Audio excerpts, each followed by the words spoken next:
have the taste of it now, urging me to throw off any remaining caution. I wait and watch, inching closer, then open my mouth fully to suck it right in. As I do so, I double my body to the right to turn my head downstream. 60 feet above, on a slanting rock beside the river, an electronic buzzer sounds, and a dim green light shows thick nylon line rolling off an improbably large reel. Hands reach down and pick up the rod, then push the drag lever forward. With the spool now locked, the growing tension in the line starts to transmit in both directions. What happens now could determine how this ends. Not enough of a pause and the strike may not set the hook. Too much and the bait may be ejected. So there's an instant of intense weighing and calculation before the rod pulls up and back and is wrenched down in response. It's the moment this creature, which until then had existed only in my imagination, becomes real. Chapter 2. Fishing in Mind. One day in 1999, a man pulled a gun on me in Brazil. But the only time I've been shot was in England.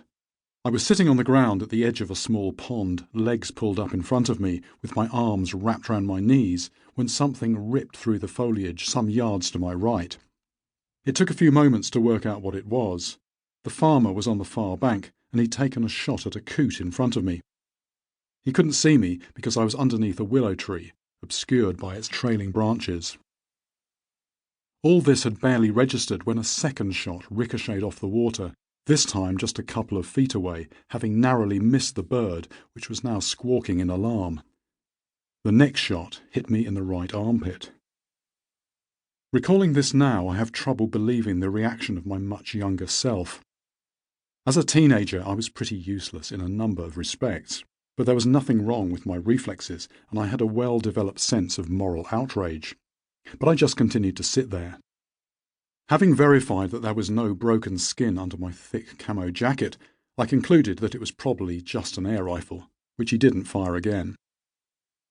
At this point, everyone who has heard this story assumes I must have been guesting, as the quaint euphemism goes. But no, I was there legally as a paid-up club member. So what was it? Why didn't I dive for cover and/or start yelling at the farmer?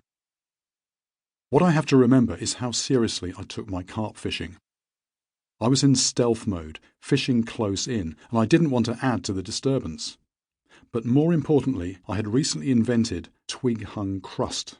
And although it was possible, as happened with the jet engine and nuclear magnetic resonance spectroscopy, that somebody somewhere else had come up with the same idea, I didn't want to draw attention to my field tests.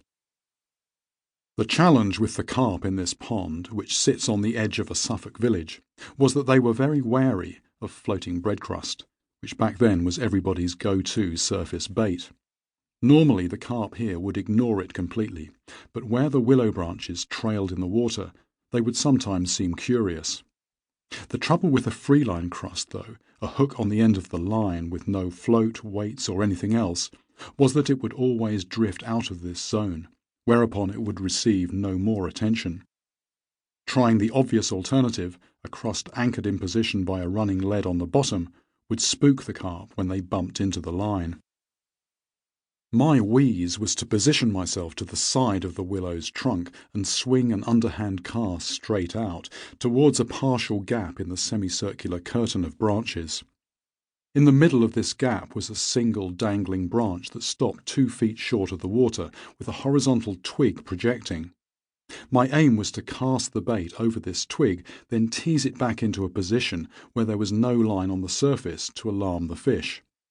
A belly of slack line between rod tip and twig would allow the bait to move freely if taken. Now the bait stayed in the zone long enough for any patrolling carp to investigate. My position under the tree also meant less chance of attracting the ducks, which were used to being fed by people and could read any human actions that were bread-related. What I hadn't reckoned with was that some of them could also read the minds of fish.